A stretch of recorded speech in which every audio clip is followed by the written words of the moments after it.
గ్రామంలో అందరూ చూస్తుండగానే పట్టపగలే సిఐడి జప్తు చేసిన అగ్రిగోల్డ్ భూములలో అక్రమంగా యూకలిప్టస్ చెట్లను టీడీపీ నాయకులు నరికి సొమ్ము చేసుకోవడం దారుణమని ఎమ్మెల్సీ పర్వతరెడ్డి చంద్రశేఖర్ రెడ్డి మండిపడ్డారు. ఇదే విధంగా అరాచక పాలన సాగితే 5 ఏళ్ల తరువాత మిగిలేది బూడిదేనని ధ్వజమెత్తారు. నెల్లూరు జిల్లా ఉదయగిరి నియోజకవర్గం వరికుంటపాడు మండలంలోని అగ్రిగోల్డ్ భూములను కాకాని, మేకపాటిలతో కలిసి ఆయన పరిశీలించారు. అనంతరం పర్వతరెడ్డి మీడియాతో మాట్లాడారు.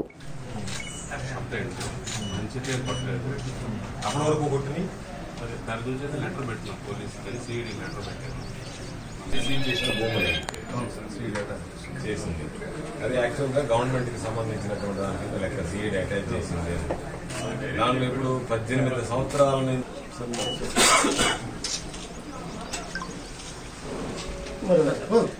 అదేం పెద్ద ఇష్యూ లేదు, అప్రాక్సిమేట్గా తెలుసుకోండి. మీకు ఇవ్వాల్సిందంటే సిఐడి అటాచ్ చేసింది.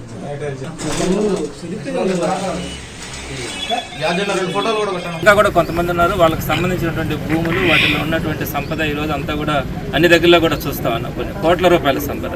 అయితే ఇక్కడ ఉదయగిరి నియోజకవర్గంలో పట్టపగలే, ఇదేం అడవి కూడా కాదు, ఇదొక మంచి గ్రామం. ఈ గ్రామాల్లోనే పట్టపగలే అందరూ చూస్తున్నాం. కానీ ఇదంతా కూడా పేదలకు సంబంధించింది. దీన్ని మళ్ళా ఆ పేదలకు పంచాలన్న ఉద్దేశంతో గవర్నమెంట్ సిఐడికి అప్పగించినటువంటి ఆస్తిలో నుంచి పట్టపగలు వీటన్నింటినీ కూడా లారీలు పెట్టి యూకలిప్టస్ అంతా కూడా కొట్టి తీసుకెళ్లి వాళ్ళ అమ్మేస్తూ ఉంటే ఇక్కడ ఉన్నటువంటి రెవెన్యూ సిబ్బంది కానీ, పోలీసులు కానీ వీరంతా కూడా ఏ విధంగా ఉపేక్షిస్తూ ఉన్నారు, ఏ విధంగా కామ్గా ఉన్నారో కూడా అర్థం కావట్లేదు. మరి ఈ రోజు ఇన్ని కోట్ల రూపాయల సంపద, సుమారుగా 250 ఎకరాలు ఇక్కడ ఉందంట.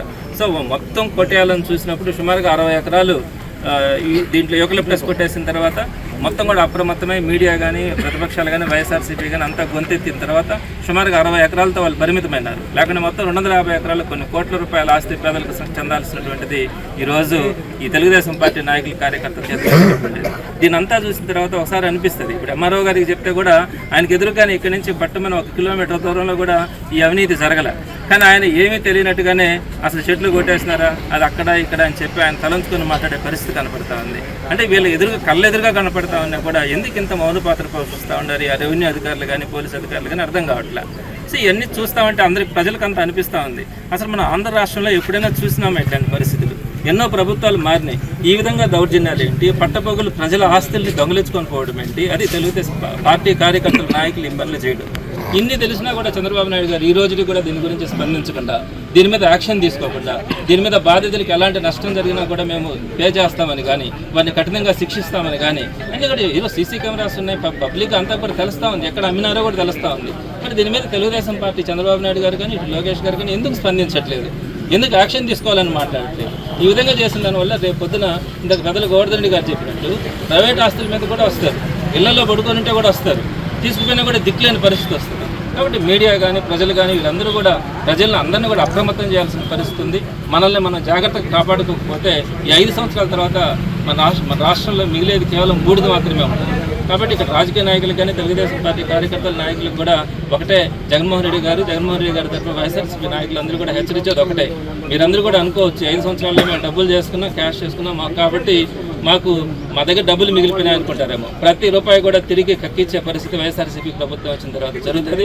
వాటన్నింటినీ కూడా ఏదైతే పేదలు ఎవరికైతే చెందాలనో వారందరికీ కూడా చేర్పించే పరిస్థితి కూడా ఉంటుంది. అదేవిధంగా ఈరోజు ఈ సంక్షేమ పథకాలు ఇవన్నీ ఎగ్గొట్టి ఇంకేముందిలే, ఇంకా మాకు 5 సంవత్సరాల తర్వాత మా ప్రభుత్వం రాదు, అన్ని చేసినటువంటి జగన్మోహన్ రెడ్డి గారినే గెలవలే కాబట్టి మనకు గెలిచే పరిస్థితి కూడా లేదని చెప్పి ఎక్కడికెక్కడ పార్టీ కార్యకర్తల నాయకులు పైనుంచి కింద దాకా ప్రతి ఒక్కరు కూడా దోపిడీకి వారందరూ కూడా చూపిస్తున్నటువంటి దారి మనం ఈరోజు చూస్తూ ఉన్నాం.